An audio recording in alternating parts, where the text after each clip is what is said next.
ادب کا اعلیٰ مقام آیا زہِ مقدر یہ کون سر سے کفن لپیٹے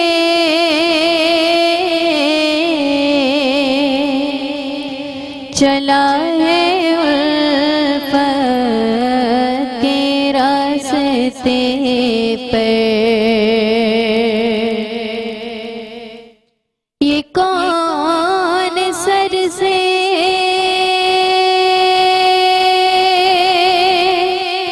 کفن لپیٹے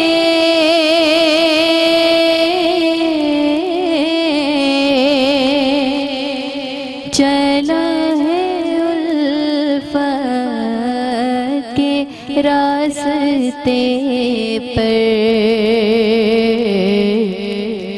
فرشتے حیرات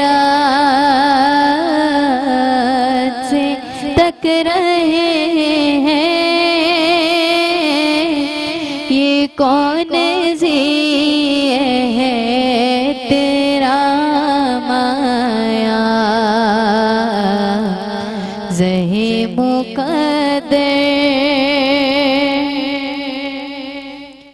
یہ کہنا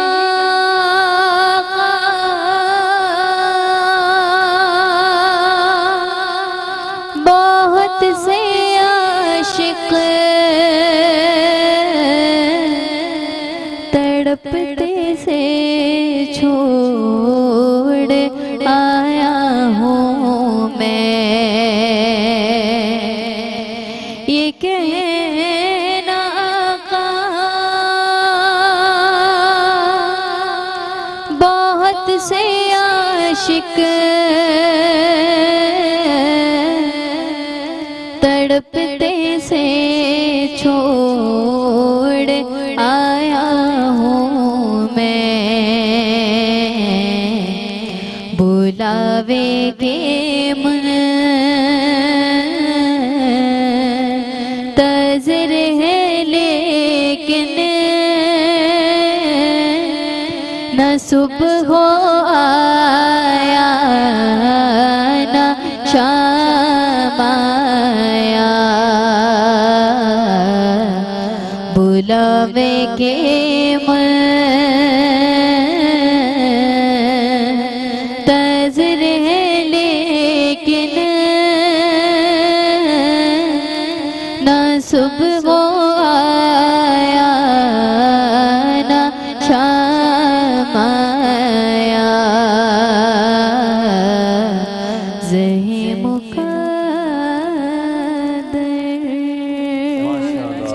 جیتی رہیے جی کہ یہ عشق نہیں آسان، واہ بس اتنا سمجھ لیجئے کیا بات۔ ایک آگ کا دریا ہے اور ڈوب کر جانا ہے۔ ماشاءاللہ اللہ پاک ہم سب کو یہ درد دل عطا فرمائے۔ جی آمین صبح آمین آمین صبح آمین مفتی صاحب آپ کی تشریف آوری پر آپ کے بے انتہا ممنون ہیں، حاضرین و ناظرین سب آپ کا شکریہ ادا کرتے ہیں۔